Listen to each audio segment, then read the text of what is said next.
Don't tell me you don't need me. I can understand.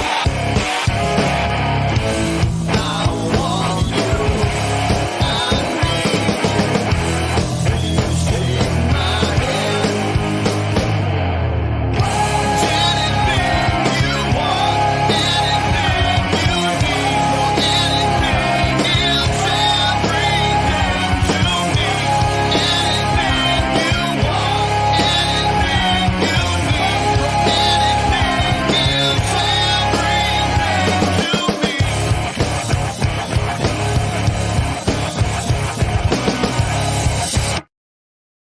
Well, what is up? What is going on? Welcome. What is going on, Bills Mafia? Welcome into the Overreaction post-game show brought to you by the Market Dominator on the Buffalo Rumblings podcast, multicast, vidcast network. I'm your host, the voice, the unfortunate voice of the Overreaction post-game show, Buffalo Bills post-game show. My name is Joe Miller.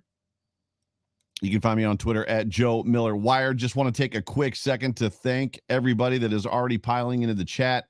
Welcome into the show. If you are with me live right now, it's good to have you.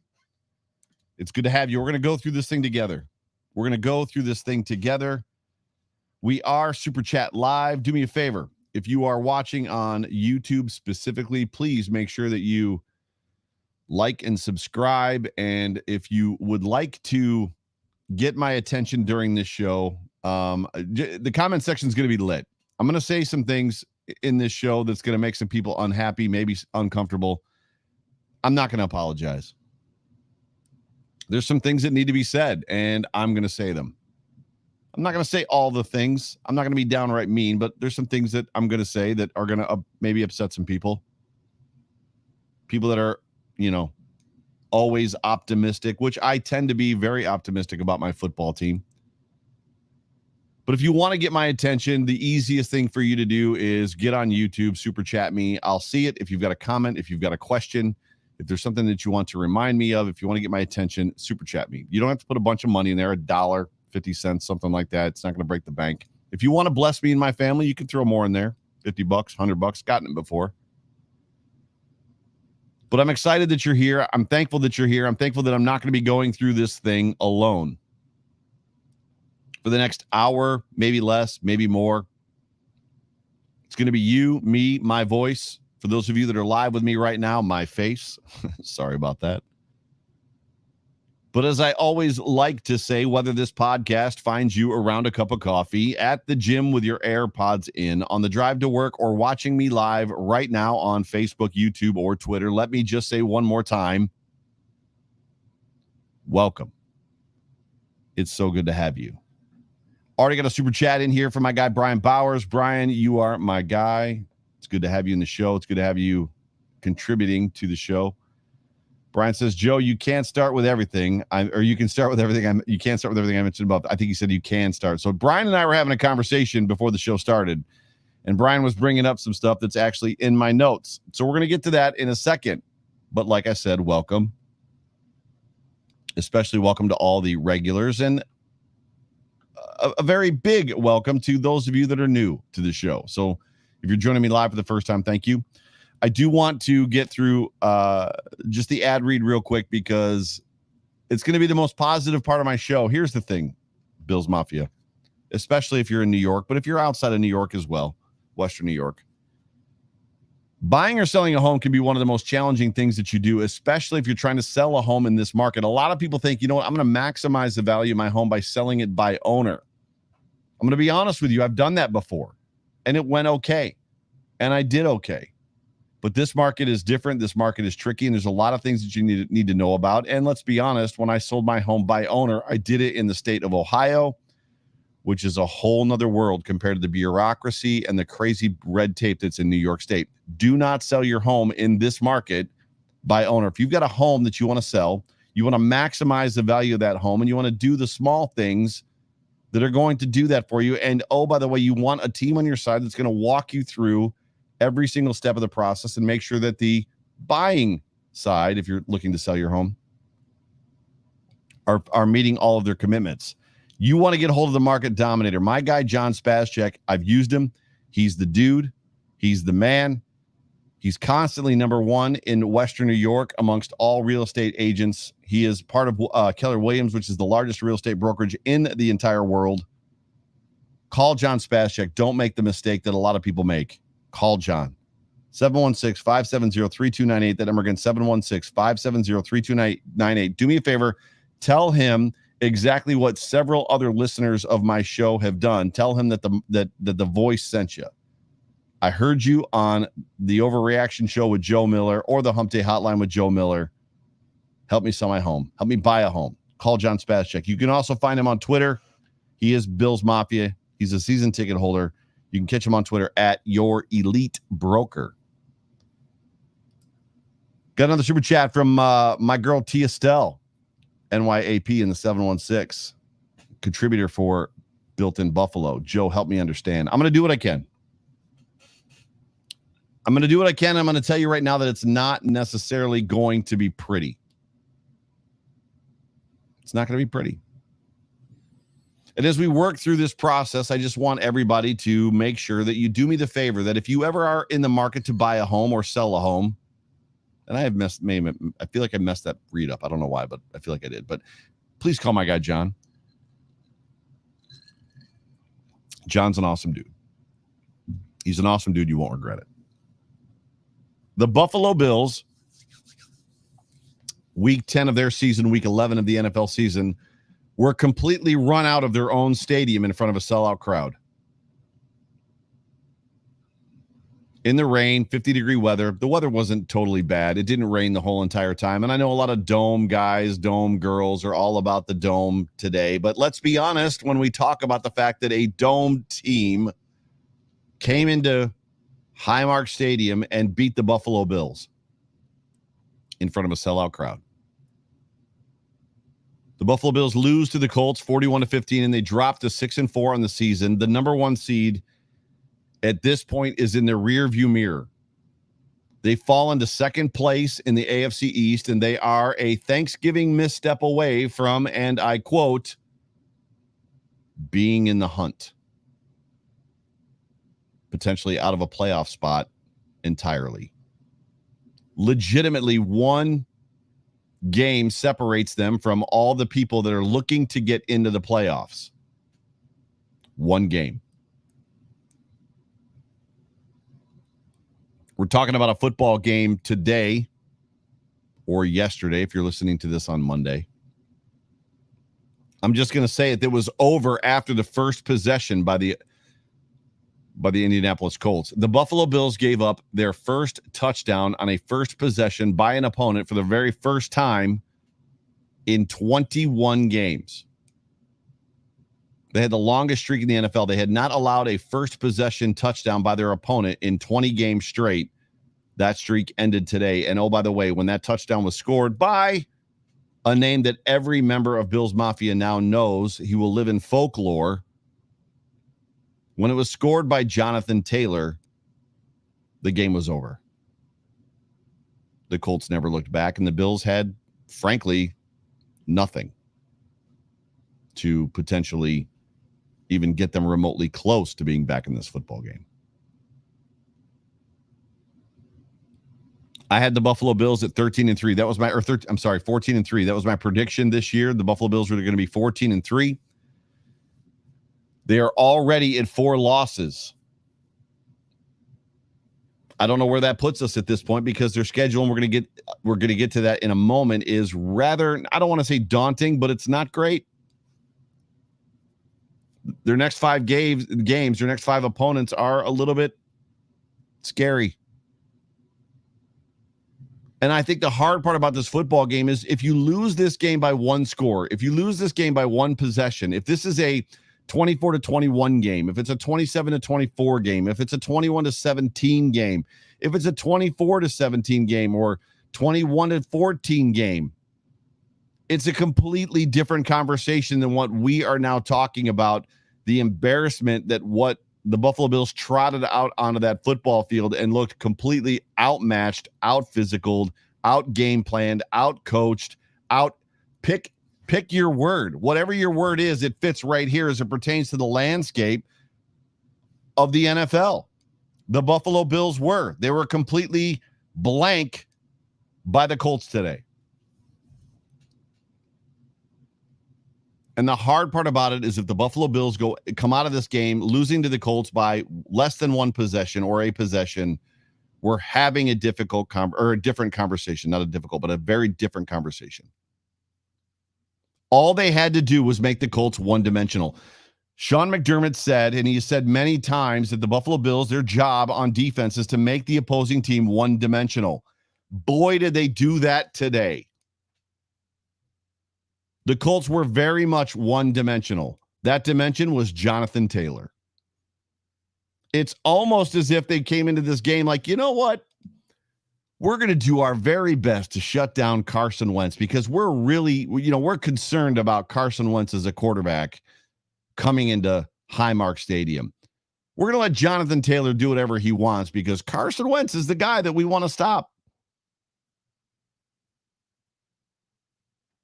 It was ridiculous. Even when they knew he was going to run at them, even when Quentin Nelson was out of the football game, even when the game was over, Jonathan Taylor is ripping off runs. And somehow, because this is the hobby that I've chosen, I have to make sense of all of this. I have no answers. I have no silver lining. I'm going to be honest and straight with you, and a lot of people are not going to like what I have to say. And frankly, there are Bills players that listen to this podcast. I know it to be true. This is a mediocre football team. This is a mediocre football team. That's it. That's what I've got for you. A season where the expectations for this game, or I should say this team, this franchise, were Super Bowl or bust. It looks at this point like bust. Like bust. I got another super chat. Brian Bauer's getting ahead of me a little bit, but I love you, dude. You are always welcome on this show. Wentz had 106 passing yards, shaking my head. Stack the effing box and force Wentz to beat you. This isn't rocket science. I'm going to get there, but just to tease you a little bit, the Buffalo Bills went into a football game against the Indianapolis Colts with a very subpar, insufficient quarterback and played a nickel 4-2 the entire football game against the number one running back in the NFL. Think about that for a second.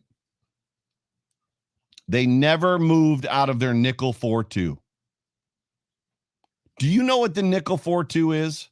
The nickel 4-2 is a 4 down lineman, 2 linebacker, 5 defensive back set that is generally saved by most teams for third and long type situations. First down and 10, Jonathan Taylor lined up on the other side of the offensive line. The Bills are in a nickel 4-2. He's ripping off 8-yard runs. He had 3 10-yard runs or something like that in the first quarter. Nickel 4-2. The Bills didn't even think twice about maybe even moving out of it. Should we move out of the nickel 4-2? Well, it is Jonathan Taylor. I know it's Jonathan Taylor, but you know what? We're only missing Star Latulele and Tremaine Edmonds. Why don't we just stay in the nickel 4-2? Because that's who we are, and that's what we do best. 185 yards rushing yards later, 200 rushing yards on the ground total, plus the nickel 4-2 didn't work. Leslie Frazier, Sean McDermott. Brian, thank you for that super chat. I'm going to get to that a little bit more in a minute. I think the hardest part about this football game is 2 weeks ago, there was literally nothing good to talk about, and I am beyond thankful that I was in Mexico with my beautiful wife of 20 years, and I didn't have to do a show. I didn't have to do an Overreaction podcast to talk about the biggest egg the Buffalo Bills had laid in many years against the Jacksonville Jaguars. Then last week, there was nothing bad to talk about. The Buffalo Bills went out and they trounced a New York Jets football team. And I'm the guy that literally said, is it a bounce back game? Is it a get right game if you're playing the Jets? Or is it a get right game if you play a good opponent and beat them? I'm the guy that asked that question. But the Bills went out and they slaughtered the freaking New York Jets, who are a horrible football team, probably one of the worst coached football teams in the league. And oh, by the way, I like Robert Saleh. One of the worst coached teams in the league. They go out and they destroy the Jets. 2 weeks ago, Jaguars, awful. Last week, Jets, amazing. Nothing good to say 2 weeks ago. Nothing bad to say last week. This week, it's deja vu all over again with seemingly the worst loss against the Jaguar, or I should say a worse loss than against the Jaguars. This loss against the Colts at home in front of a sellout crowd in your own building, losing the way that you did, when all you've got to do is stop Jonathan Taylor. You lose the way that you did, giving up 4 touchdowns to the man. 5 total. This loss is worse. This loss is worse. Ladies and gentlemen, if you're tuned into this show for the first time, I'm sorry. The funny thing about this show is it's a little bit of it's a play on words. As much as it's titled the Overreaction Postgame Show, I don't generally overreact. I generally kind of find the middle ground, and I talk about the good and I talk about the bad, but I don't have a lot of good to say. So if you're looking for the silver lining, if you're in the comment section right now and you're talking about, the Buffalo Bills are good, or the Buffalo Bills, things, I'm still on the band. I'm on the wagon too. I'm a season ticket holder. I've been since 1997. I'm not going anywhere. But at the end of the day, this game, what we saw on this football field has to be talked about in the context of which we saw. So if you're looking for a silver lining, you're going to have to find a different show. I don't know what to tell you other than that. If you're looking for an opportunity to process, if you're looking for an opportunity for somebody to tell you the things that you felt on the couch when you watch this football game, you're in the right spot. We got another super chat from Autumn RE. Thank you for the super chat. Thank you for being a part of the show. Feels like the Bills checked out after the Chiefs game. I can't disagree. I don't think it's true, but I can't disagree. The flow and the way this game, the way this podcast, the way this show is going to go is going to be a little bit different. And there's a whole bunch of you in here, and I appreciate every single one of you looking for me to try to make sense of this. And I can't. All I'm going to do is bring you the angst, the energy, the pissed offness, the embarrassment that we all felt. And I'm going to start by saying this. Josh Allen in his press conference, post-game press conference, and I'm the guy that said, I tweeted out at about the middle of the fourth quarter, we can just cancel the press conferences because I don't need to hear about how we're going to tip the hat to the Colts. I don't need to hear about how they had a great game plan. I don't need to hear about how we got to look at the film. We're going to put this game behind us. I don't need to hear, that like we got to be better and it starts with me. I don't need any of that BS fed to me.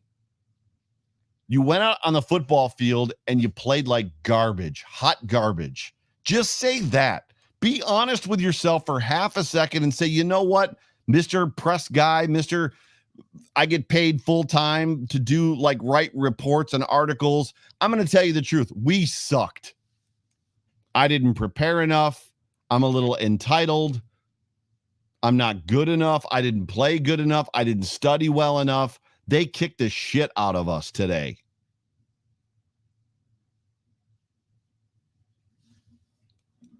I'm not happy. A couple super chats for you. My guy, Jeff King, she's right. We got our, I don't know who she is, but we got our nut off on the Chiefs. Oh, I think that was the last one, the last super chat. It seems like Jeff King is saying, and so is, if I'm not mistaken, as I scroll back a little bit, Autumn is saying that our Super Bowl was against the Chiefs. It's hard to deny that at this point. Sharon Briandy says, and Sharon, thank you for being just a great follow of mine. Thank you for being just a great contributor of my show. Super chat. Coaching matters. They didn't set us up to win. Offense, play, calling, and no adjustments. Everything was compounded by Josh's performance. Wide receiver drops, McKenzie fumbles. Thanks, Joe, for being truthful. Sharon, the only thing that you're missing are the penalties. Continued penalties by this freaking football team. Lack of discipline, stupid penalties. I was getting to Josh Allen's post-game press conference where he said, you know what, this isn't who we are. Well, first of all, Josh, it's great because you've said that 3 other times this year.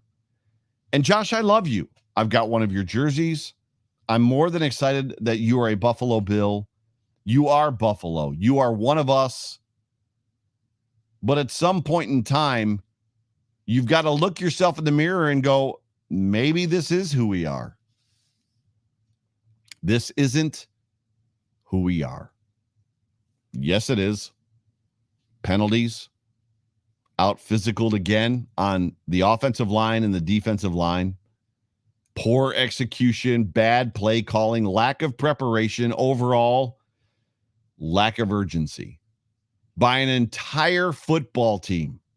Not just one phase of it, not necessarily by the special teams, not necessarily by just the defense or maybe just the offense. The entire football team lacked urgency, lacked preparation, bad play calling, poor execution, out physicaled everywhere on the field.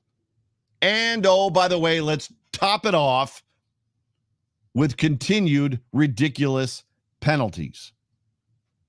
This is who you are. Super chats are coming in hot tonight. Diplex Sheet says, penalties will kill us. We play 2 great defensive downs and make a stop when we need to. I know exactly the series that you're talking about. They make the stop on 3rd down and then just give them a free 1st down. That's exactly what happened. And it's annoying as crap. Sharon Brandy with another super chat. Penalties, I ran out of room. Oh, gotcha. So she was tagging out of her last super chat, which I'm going back to, which thanks. Yeah, gotcha. She was just throwing the penalties in there. Excuse me, the last comment, penalties as well. And it's still up. Hang on a second. I gotta back up. Gone. So I'm gonna say it this way: the Buffalo Bills have problems. And this show is gonna go a little bit different. We're already 23 minutes in.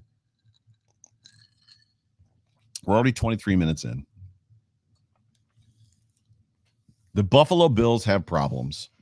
I'm going to say it. This is a flawed football team. The Bills won't say it.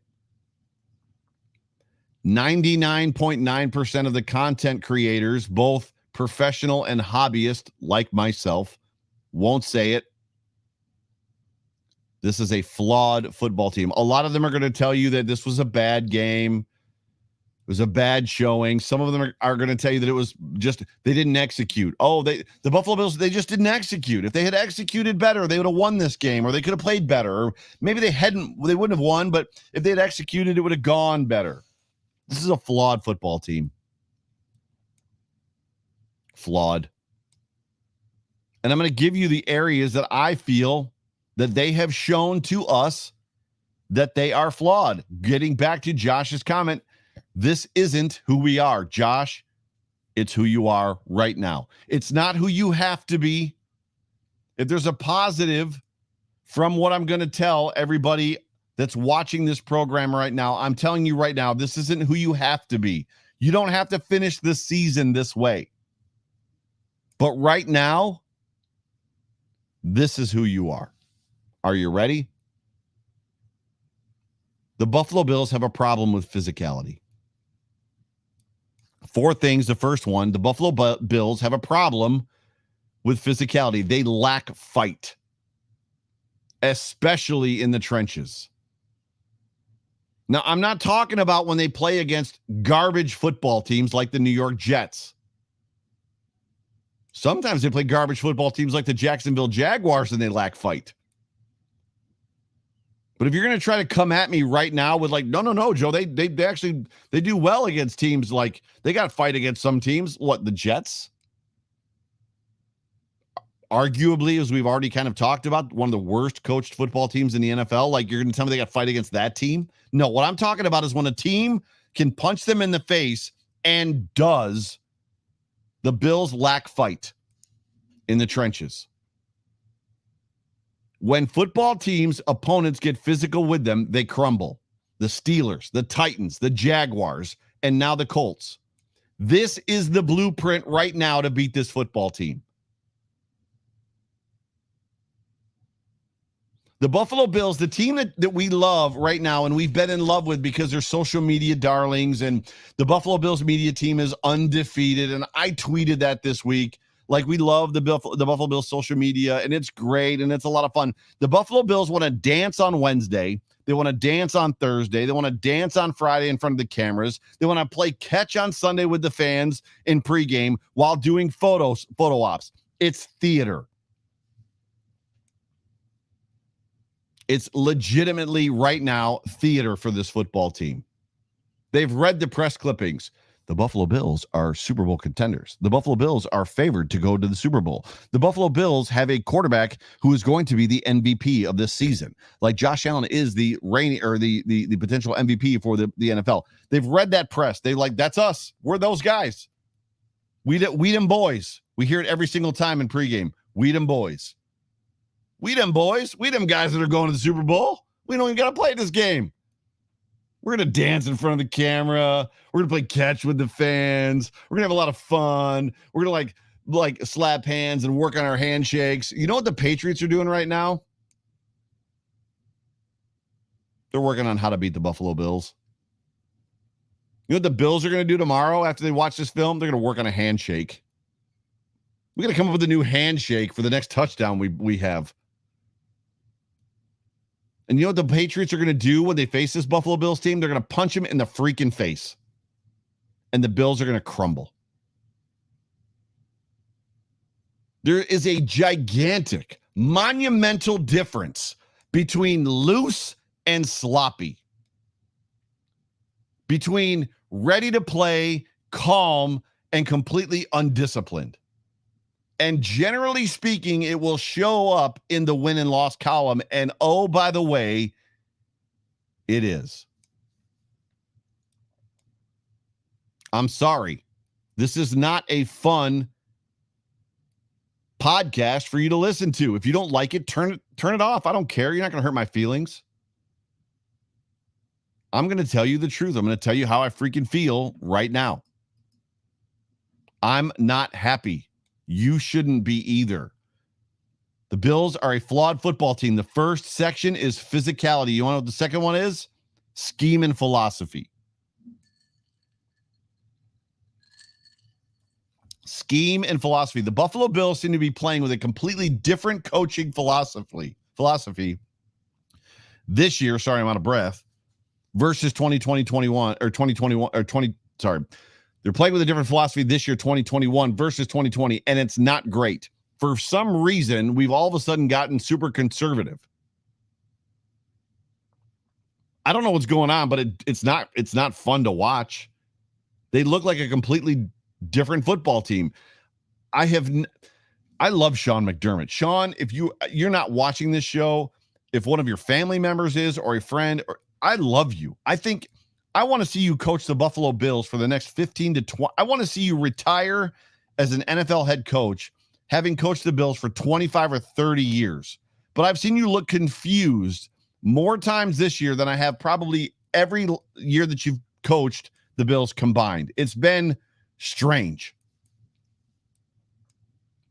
And the philosophy this year, I don't know what is going on between last year when all of the chips were seemingly in the middle of the table. You know what? We're going to do whatever we got to do to win. We're 1,000% in. We're going to take every risk. We're going to put the game completely on Josh Allen's arm. We're going to throw caution to the wind to this year. You know what? It's 4th and 5, and we're down by 3 freaking possessions, and we're going to kick a field goal. What is going on at One Bills Drive in Highmark Stadium? We've already talked about it because of a super chat that came through from Brian Bowers, who nailed it on the freaking head. The Buffalo Bills played nickel defense all day long against Jonathan Taylor. Right now, the best running back in the NFL. What are you going to do against the best running back in the NFL? Are you going to stack the box? It seems like every other team in the NFL would stack the box. No, we're not going to stack the box. We're going to play nickel. Wait, isn't that a defense used for 3rd and long, like 3rd and 12, 3rd and 17, 3rd and 8? Because the offense is clearly in a passing down. Yes, that is a defense that's used for a clear passing down situation, but we're smarter than that. We're going to outthink them. We're going to play nickel defense. 1st down, 2nd down, 3rd down. Well, why are you playing nickel defense on 3rd down when it's 3rd and 2? Because he gained 8 yards on 1st down. I don't know. That's just what we do. Isn't it cool? No, it's not cool. It sucked. And you got your asses kicked because of it. The best running back in the freaking NFL. And oh, by the way, probably the best backup running back in Nyheim Hines. You played nickel defense all day long. What is going on with the philosophy of this football team? How about this one? I haven't seen 57 AJ Epinesa or 50 Greg Rousseau in weeks. Have you? Have you seen Epinesa or Rousseau show up at all in the last couple weeks? There's a problem on this football team. This football team is flawed.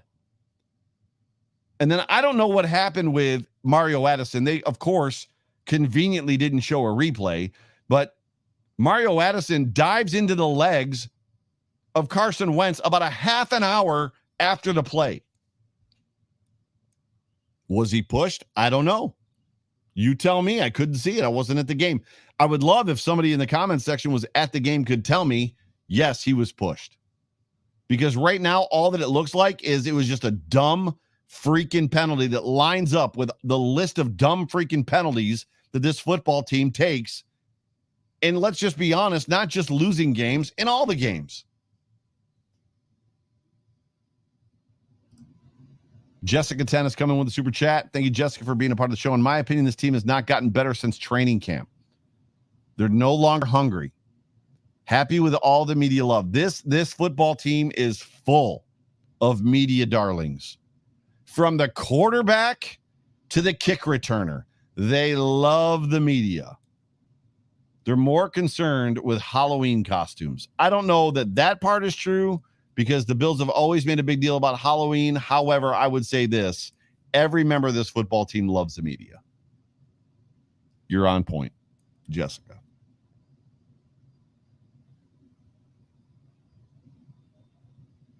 I haven't seen 57 in 15 weeks.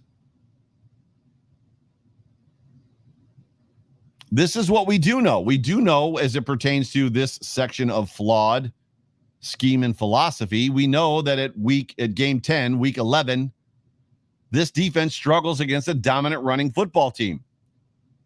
This football team struggles against a dominant running football team. And oh, by the way, scheme, maybe running a nickel 4-2 has something to do with it.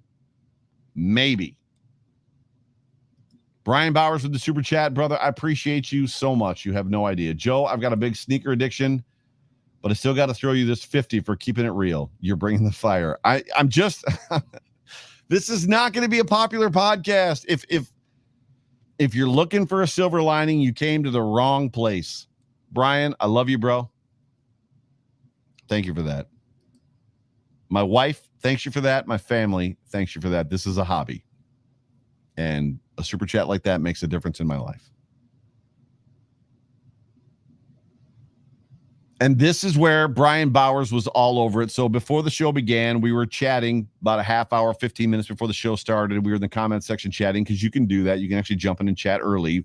Brian said this very statement that's in my notes. So Brian, perk up, brother, Because I said to you, this was in my notes. If one missing player, Star Latulele, changes the entire execution of this defense and they're reluctant to adjust, we have a serious problem. We cannot, as a football team, be in a situation where Star missing from this defense causes us to play the way that we played, or Spencer Brown missing from this offense causes us to play the way that we play on offense. It just can't be that way. And if you need a sample size, how about all of last year as it pertains to Star and the last two games? This defense was not good last year without Star Latulele. They have not been good the last two games without Star Latulele. One player cannot mean that much to your defense or offense unless they have a name like Khalil Mack or like I digress. It's frustrating. I don't understand the reluctance to adjust. I don't understand the reluctance to adjust to what you've got in front of you. We're going to stand pat. We're going to stay true to our scheme, to our game plans, as if all of our starters were in the game when they're not. I don't understand it. Tremaine Edmonds and Star Latulele were out for this football game, and you ran a nickel 5-2 all game long against Jonathan Taylor, the number one running back in the NFL. It's maddening. What the hell were they thinking? This was this is the game plan. And somebody read it. McDermott, Leslie Frazier got the game plan from their assistant coaches and were like, this looks good. Let's do this. What? How about on offense? How about on offense when we're talking about scheme and philosophy just for a minute? I claimed weeks ago that they had no identity on offense, and people ran me, especially on Twitter. Do you see how many points they're scoring as an offense? And I was like, it's an aberration. It's not real. They're scoring 32 points a game, but does it look like they're an offense that can score 32 points a game at will? Deion Dawkins was asked in his press conference, are you ready for this? Deion Dawkins was asked in his press conference, what is the identity of this Buffalo Bills offense? And he said, we're a great team, and we're starting to run the ball better. We just had to do more today. And then he said, we're going to flush this loss and move on to the Saints. Translate. I'll give you Joe speak. He had no answer. I don't know what the identity of my offense is. We're starting to run the ball better with the third string running back. We're starting to run the ball better. Hey, Deion, what is the identity of your offense? Well, we're starting to run the ball better with Matt Breida, who's been inactive almost the entire season except for the first game when he was ineffective. He had no answer. There was no answer because the players on this offense don't know what their identity is. I'm not sure there's a connection between what the coaching staff wants out of them versus what they think they're really good at. They don't know, in my opinion, what they're trying to do either. Spin says, we ran the ball great today. You need to watch a different football game because Breida was the number one running back. He had 51 yards or something like that, and 28 of them came on one run. They did not run the ball great today. You just can't play NFL football where you're missing one player on offense and one player on defense. And if you're missing one of those guys, the wheels completely come off. Yet here we are. You just can't do it. Talent and execution, part 3 of the whole, this is a flawed football team. Talent and execution. Continuity. If Chris Jenke was in the comments section, and he might be, he would tell you that I did an entire podcast on continuity. I don't know that I'm a believer in continuity. At least I wasn't back then. I can tell you right now, I'm out. Continuity is crap. I've been told my whole entire life that continuity matters. And you know what?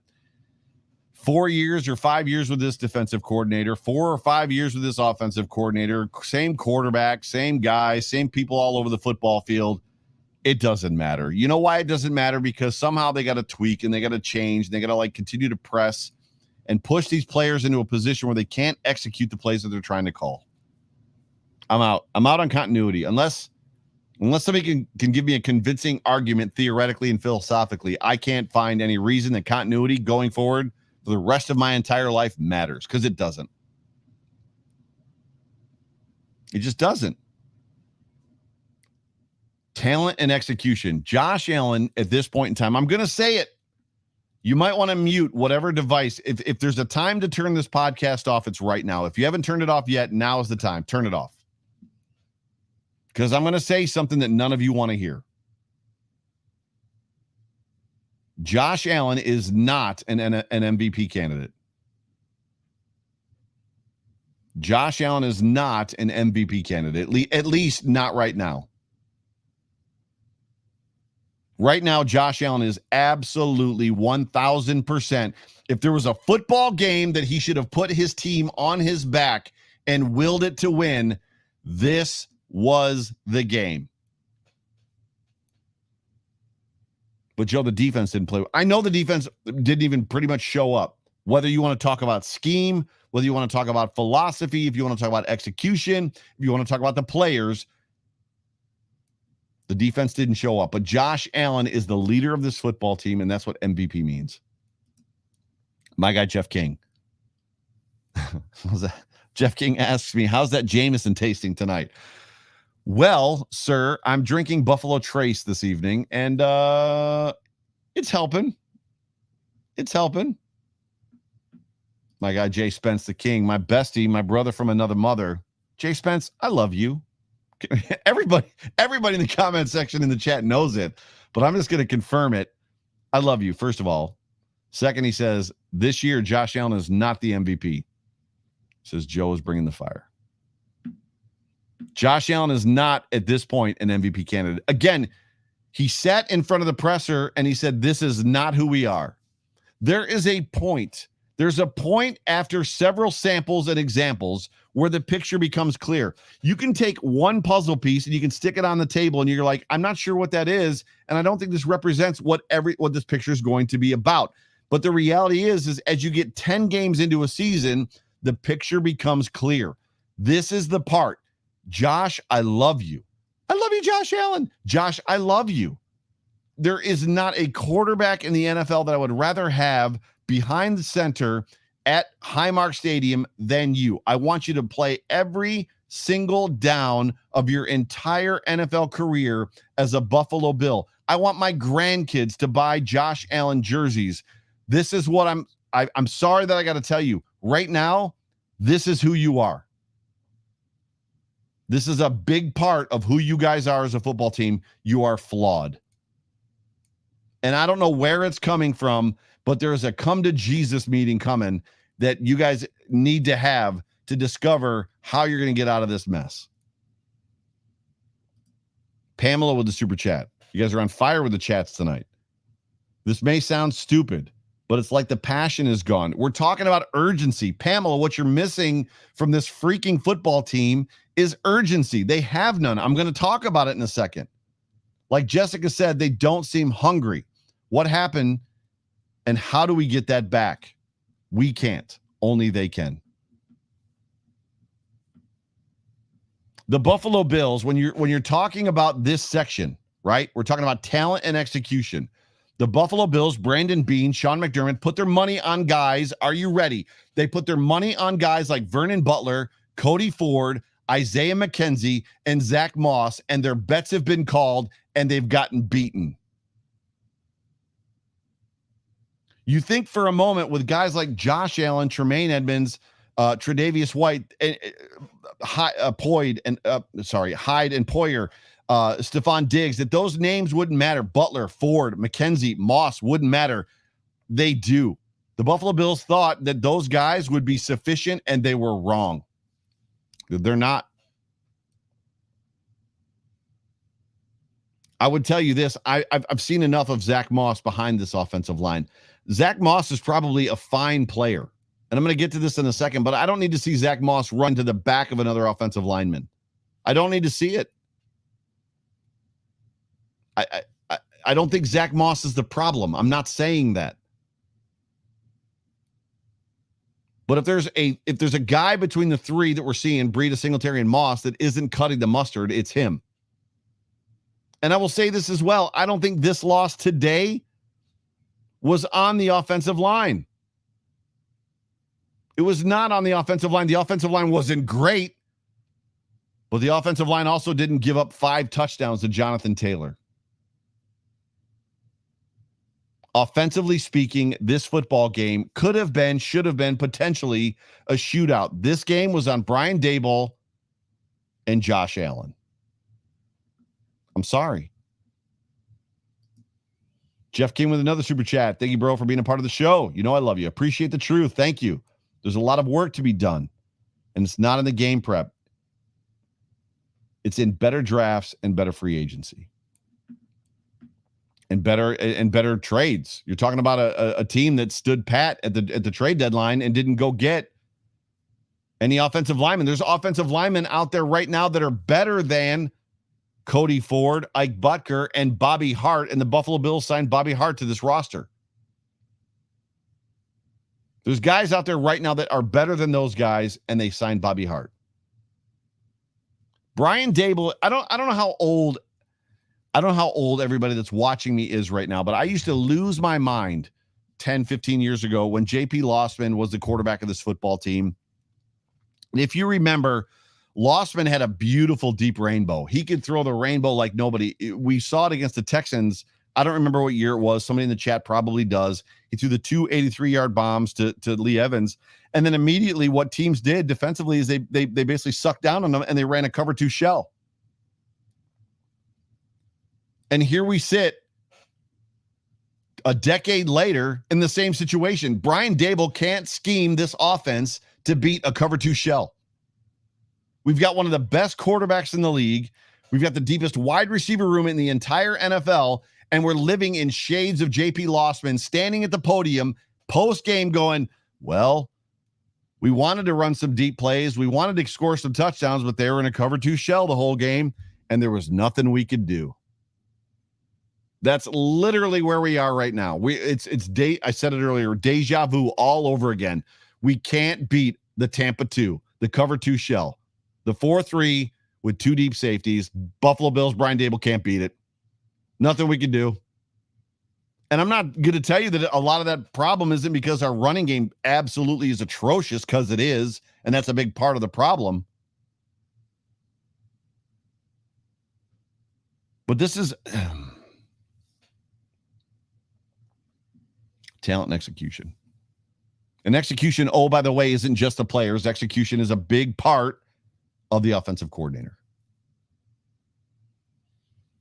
As it pertains to Zach Moss behind this offensive line, again, I like Zach Moss.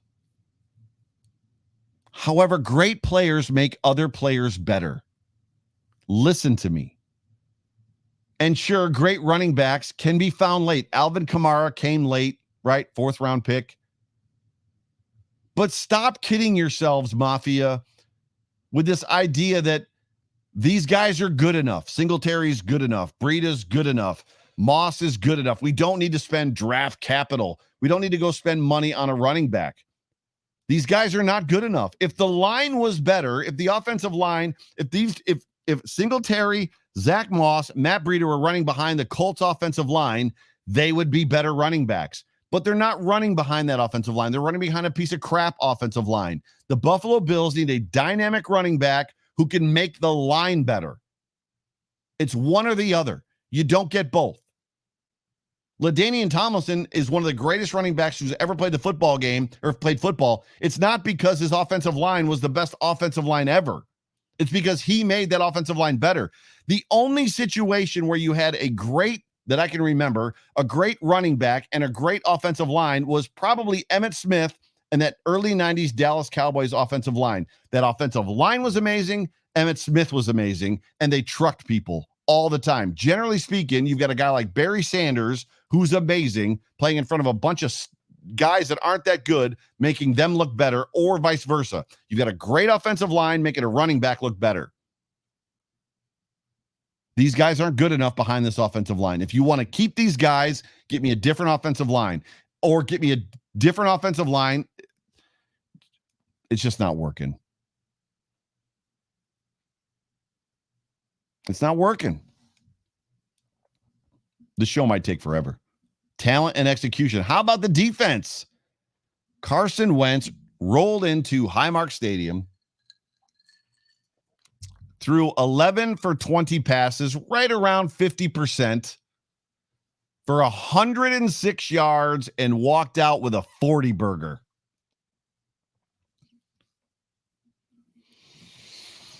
Your Buffalo Bills are getting outmatched and outworked a lot this season when the chips are on the table.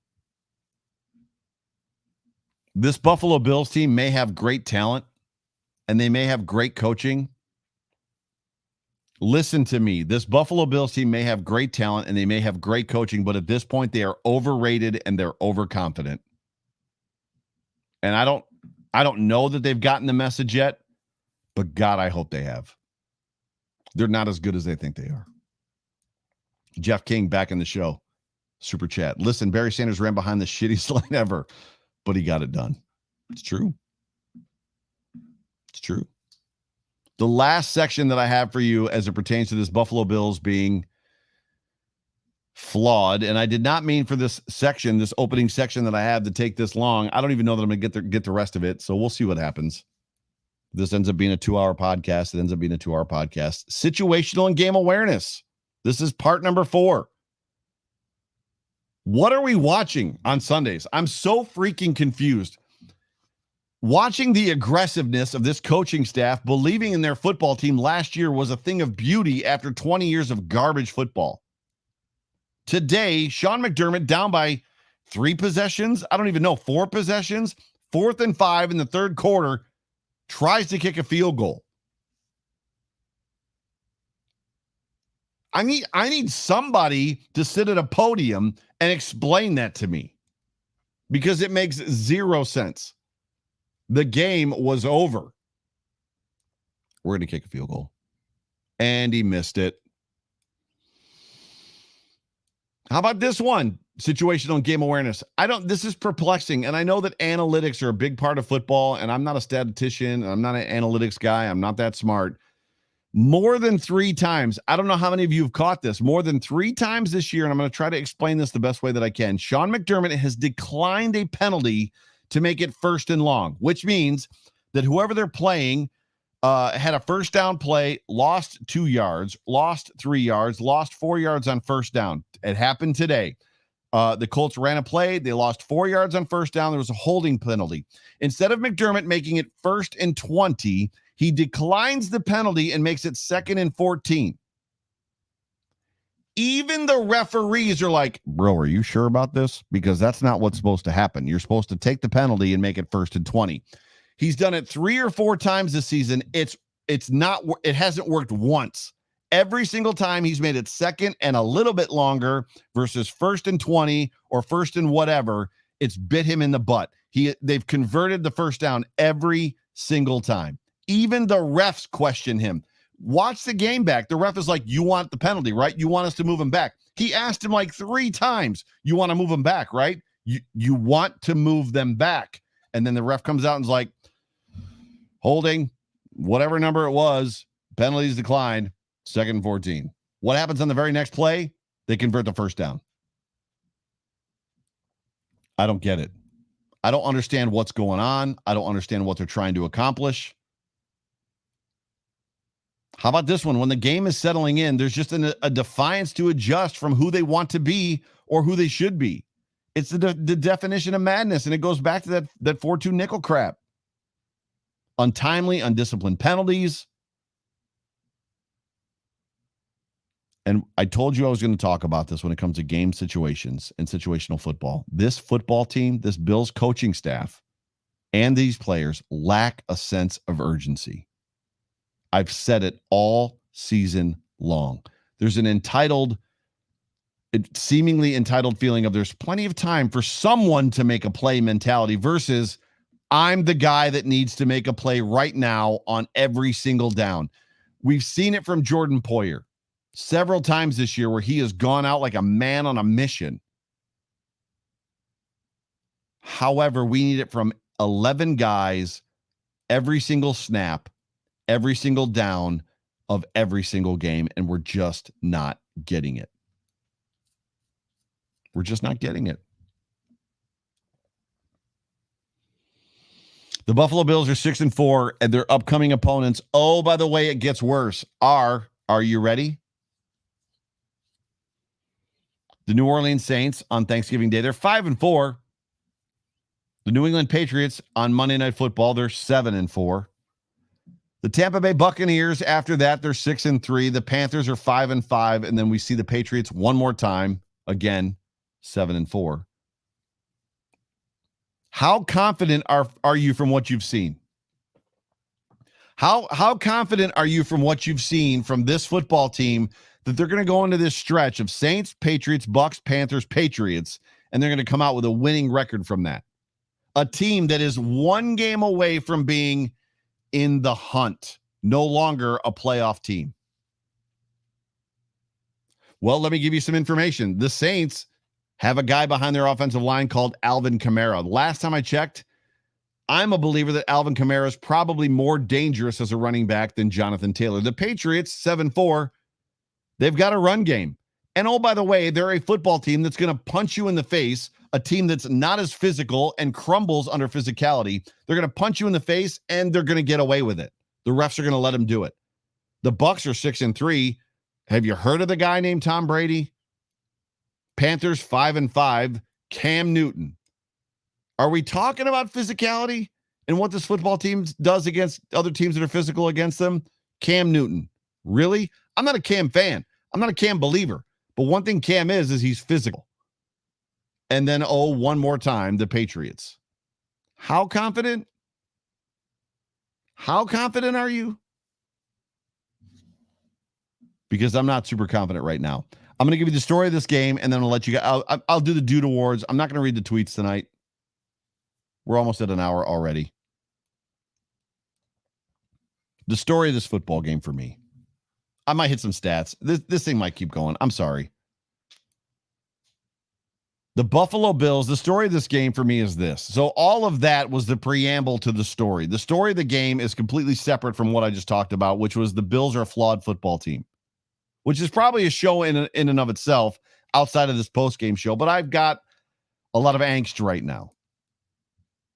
The Buffalo Bills continue to fail to take advantage of league ups and downs. They can't handle being the hunted. That is the story of this game. We hear them talk about it all the time, that it's one game at a time, that we're 1-0 or we're 0-1, and the next game, the most important game is the next game. Don't think for a second that these guys don't know the importance of the game or the importance of this game with the Pats breathing down their necks. They knew how important this football game was. They knew, and they still went out and laid a freaking egg on the football field.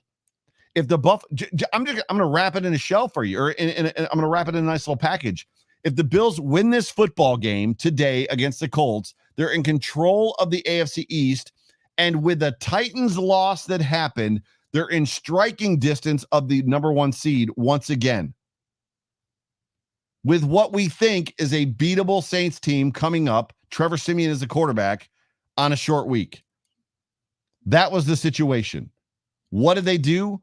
They got their butts handed to them at home in front of a capacity crowd to not only lose first place in the AFC East, to put the number 1 seed almost completely out of reach and put themselves in a position that if they lose on Thanksgiving Day next week, they're probably out of the playoffs and in the hunt. That's the reality of the situation.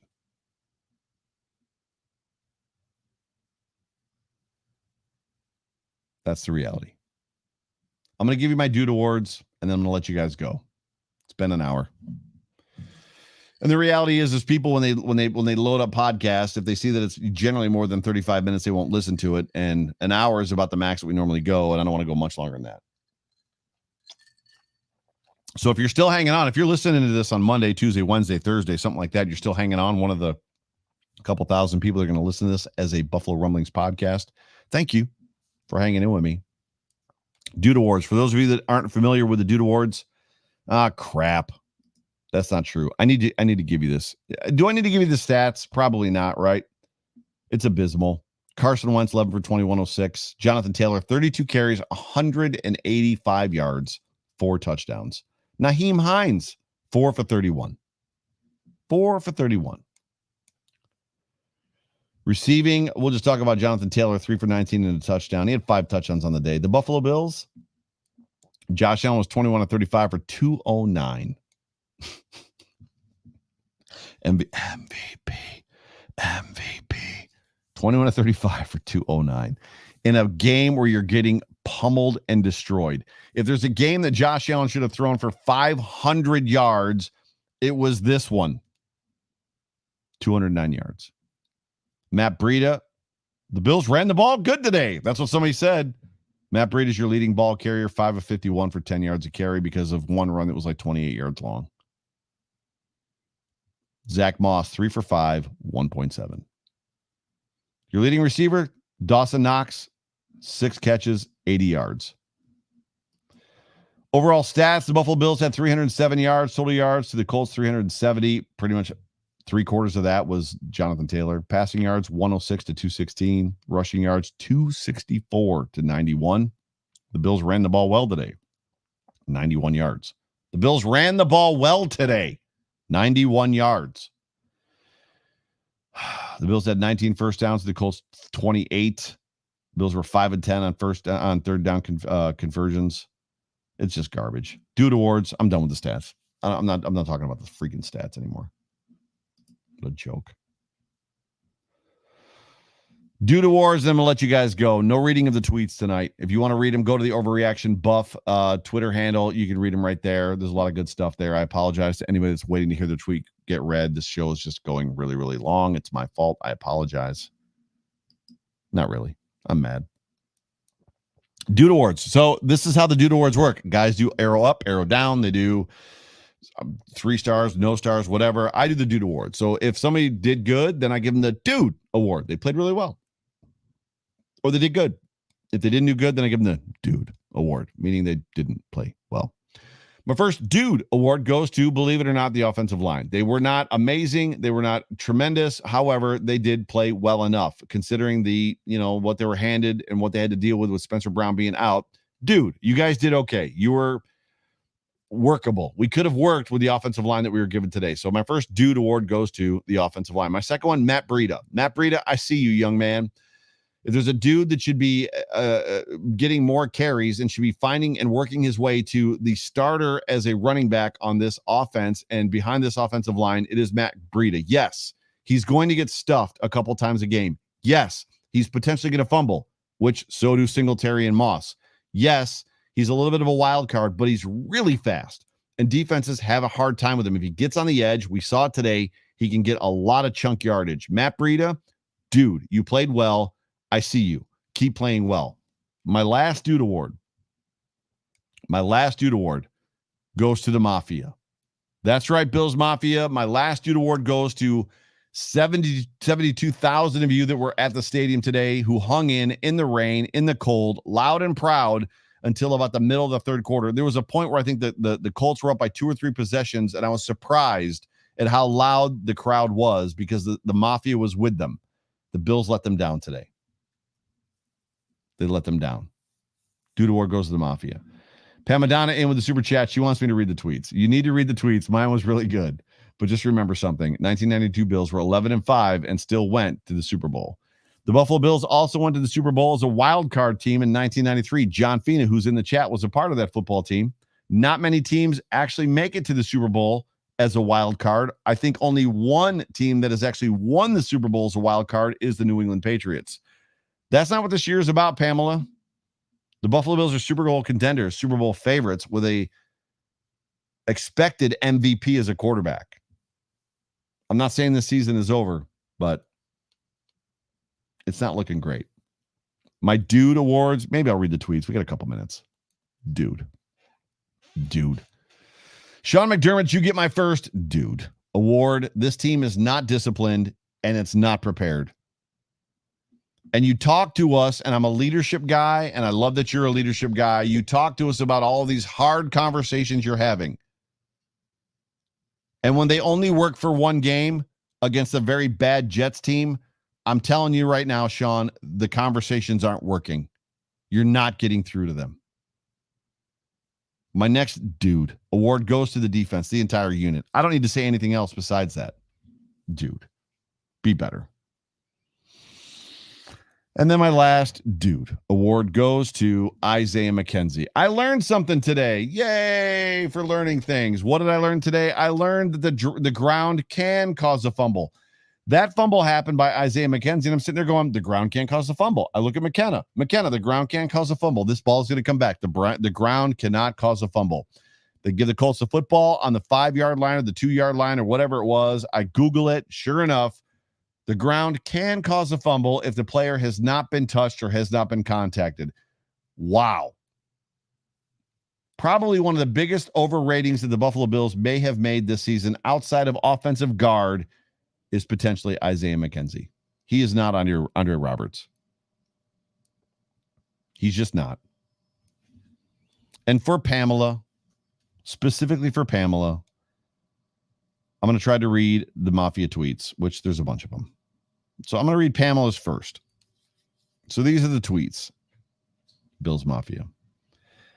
Coming from Pamela at Pamadonna, who's always a wonderful part of the show. Just sad, worried. They have not played really well in weeks. Today was the worst yet. But Mr. Joseph, will you say the same thing about the Bills that you said about the Chiefs? Will they come back? I don't know. You're looking at two completely different football teams. You know, the Chiefs have shown over 3 years that there's something there, and they have the ability to manufacture offense and play very, very well. I'm seeing, I should say, a reluctance to work backwards. I'm seeing a reluctance to scheme backwards. I'm seeing a reluctance to go back to what the Bills used to do that worked very, very well. They seemingly want to be somebody they're not, and it's not working. I don't know what the answer is. Luke Moranis at Luke Moranis. Feeling nothing. A lifetime of Bills fandom has provided me provided me the coping skills to shut down emotionally and block it out. I'll look forward to the draft. Well, I don't think the season's over, Luke, but here we are. Ethan A. Tweedy at Tweedy_A. Well, I honestly don't have words. Got a rebound versus New Orleans. Utter abomination of a game. Flush this game now. Go Bills. 207 Bills fan at Reed_Levine. The wheels have come off, man. That's all I can say. Tom, Western New York Beer Trail at Western New York Beer Trail. The Bills are still contenders. They played like garbage today, but look around. Titans lost to the Texans. Get right, get into contention. It's a weird year for sure. Jeff King, I see your super chat. I'll get to you in a second. Brad Coyle at Loomis 202. I thought all year that we will win the Super Bowl. I still think that we will, but for the first time, I have no idea how they're going to do it. I'm right there with you, dude. Bills fans UK. Bill at Bills fan UK. The season changed on a Josh Allen slip against the Titans, and I'm not happy about it. It feels that way. Jackie Broder at Broder Jackie. This team is packed full of lovable, ultra-talented guys, and I refuse to throw them all under the bus, even subpar ones. It's now down to coaching. No team identity, conservative, baffling decisions, no discipline, unrecognizable versus 2020 despite continuity, roller coaster nightmare. Jackie, you're all over it. I should have had you do the show. T. Estelle at TEESTELL, my girl T. Joe, to be honest, I thought the loss would hurt, but I'm at a point with this team where they're not ready to be hunted. This team can't afford to make mental errors. When Bass missed the field goal, I knew it would be a struggle. So did I. Buffalo Blitzkrieg. Sorry. At Bills Blitzkrieg. Feelings football. Please explain these two concepts to me. My brain eradicated them around 2 p.m. on 11/21/21. My guy Richard Rush at Richard R. Rush 2. Numb. I feel numb. Can't blame the O-line. Play calling sucked mostly.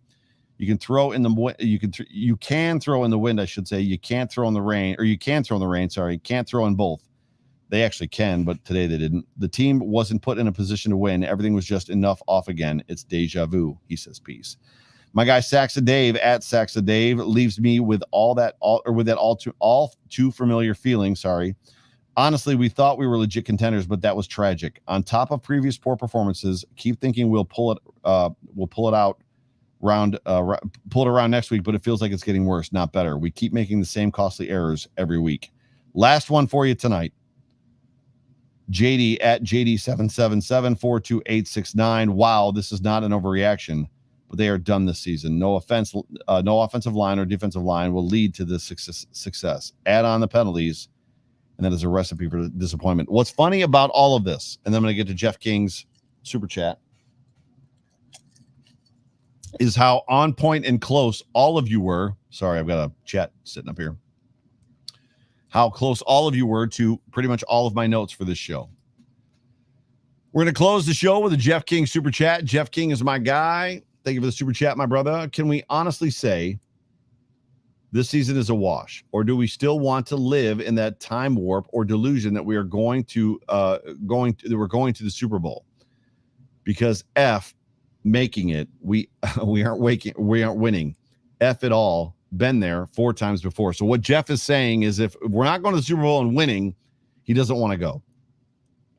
And are we in a situation where we're still honestly able to say that we're going to the Super Bowl? I would tell you right now, November 21st, 2021, Jeff, that I'm with you. This version of the Buffalo Bills football team is not a Super Bowl contender. They're a middle-of-the-pack football team in the AFC that's stacked, that has some good teams that slip up, and they're one of those teams that slip up. The problem is they slip up too much, and they're a little bit flawed. Can these flaws be fixed? Yes, these flaws can absolutely be fixed. The season is not over. However, what happened today at Highmark Stadium was a little bit embarrassing. Ladies and gentlemen, I would tell you to keep the faith. The next 5 games are going to tell you a lot. They're going to tell us a lot about this team. If the Bills can manage to come out of the next 5 games undefeated, we're going to be having a different conversation 5 weeks from now. If they come out of the next 5 weeks 1-4 or 2-3, we're pretty much going to know what we have, and we're going to be talking at 10:13 on Monday or Sunday nights about the draft. But as always, we're going to keep the faith. We're going to keep our hopes up. We love this football team. We love Josh Allen. We love Sean McDermott. And as much as we're frustrated and I'm concerned and mad and angry and I'm full of overreaction emotion, the reality is I love this team. I love Josh Allen. I love Sean McDermott. Bills Mafia for life. Bills Mafia or die. As they go, my emotions go. But the sun will come up tomorrow, and when it does, we'll feel hopefully a little bit better. And we're on to Thursday, where we get to watch our Buffalo Bills play the New Orleans Saints and hope for a better outcome. Hope that they begin to learn from their mistakes and hope that they begin to adjust from whatever it is that they're trying to accomplish this year. Ladies and gentlemen, you have been tuned into the Overreaction post-game show. I'm sorry that it wasn't happier, but I feel better. I feel like I've gotten my emotion out. If it resonated with you, tweet me, Facebook me, let me know. And if you didn't like it, Facebook me, tweet me, let me know. But this has been the Overreaction post-game show, brought to you by the market dominator on the Buffalo Rumblings podcast network. I'm your host, the voice of the Overreaction post-game show. My name is Joe Miller. You can find me on Twitter at Joe Miller Wired. Jessica Tennis, I appreciate you. She says, sleep well tonight. Where'd that go? Where'd that tweet go? There she is. Sleep well tonight. Same thing. Jeff King says, happy Thanksgiving. Jamie, my sister, says, happy Thanksgiving, everyone. Until next time, go Bills. Hugs to all. Dawn Keith, thank you. Thank you, Dawn. Xavier Stutz says, this was much needed. I'm glad. John Fina, a nice cathartic release, Joe. Hope it worked for everyone. Brian Bowers, thanks, Jeff. Same to you, bro. I love you guys. I appreciate you guys. Happy Thanksgiving. There will be a Monday night Off Tackle with John Fina show tomorrow. There will be a Hump Day Hotline on Wednesday. And if I've got enough internet bandwidth, there will be an Overreaction postgame show on Thursday from Tennessee. I'm going to Tennessee to see my family for Thanksgiving. Ladies and gentlemen, I love you. Appreciate you. Thanks for sticking with me. We'll talk to you guys soon. As always, go Bills.